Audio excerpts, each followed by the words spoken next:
Today, Russia has leveled a big charge against the United States. It's not about Ukraine, it's not about the NATO, it's about India.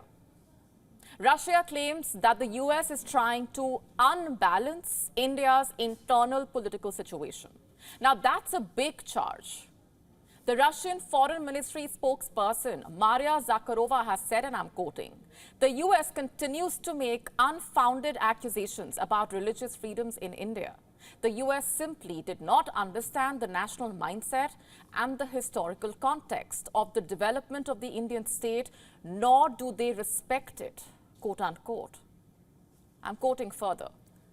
The reason behind the US accusations is to unbalance the internal political situation in India and complicate the general elections.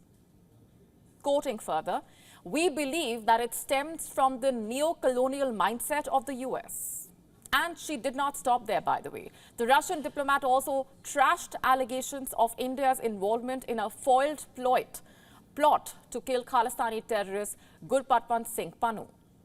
Zakharova said, and I'm quoting, according to our information, Washington has not yet provided reliable evidence of the involvement of Indian citizens in the preparation of the murder of a certain G.S. Pannu. Quoting further, speculation on this topic is the absence of evidence. In the absence of evidence is unacceptable. Quoting further, the US lacks understanding of India's national mentality. That is what the Russian diplomat is saying. Such harsh criticism of the US is expected from Russia. It does not share the same close relationship that India, after all, shares with America.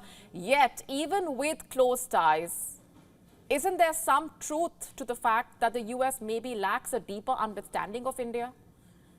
The specific allegation against the US of meddling in Indian elections is particularly significant. It comes a week after New Delhi warned the US that biased reports against India interfere with the election exercise. And just a week ago, India's External Affairs Ministry accused the US Commission on International Religious Freedom, which is a federal body, of interfering in India's poll exercise. In its annual report, the Commission had recommended that India be classified as a country of particular concern. India rejected the report and slammed the US body for lacking an understanding of India's diverse, pluralistic, and democratic ethos.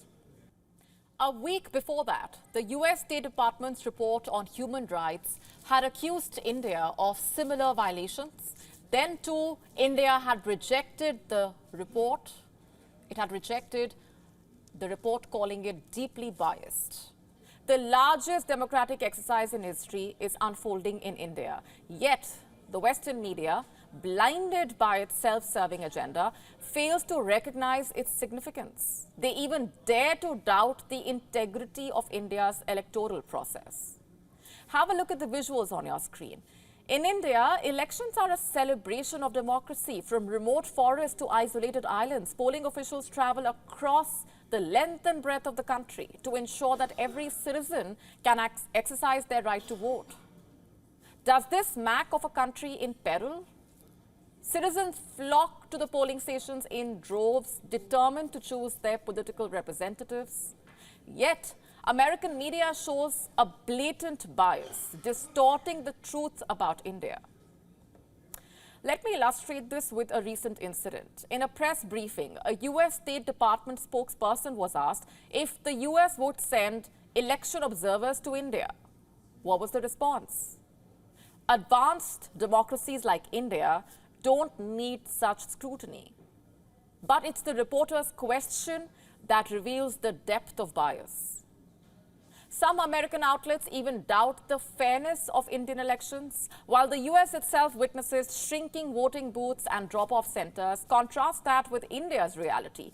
A polling booth was set up in the Gir forest of Gujarat just for one voter. One voter.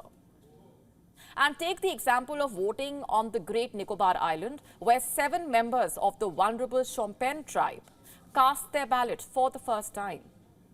That's the beauty of Indian democracy. It's because the Indian law mandates that a polling station be set up within 2 kilometers of every home. Yet America silently ignores these narratives.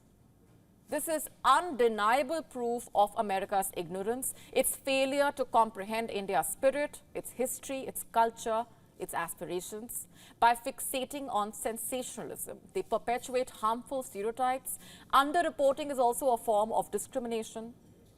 The US, haunted by its own election integrity issues, often projects its insecurities on democracies like India without due diligence. But ignorance does not alter the reality. Here in India, we have a saying. It roughly translates to, if you wear black glasses, the whole world appears black. Perhaps it's time the US removes its blindfold.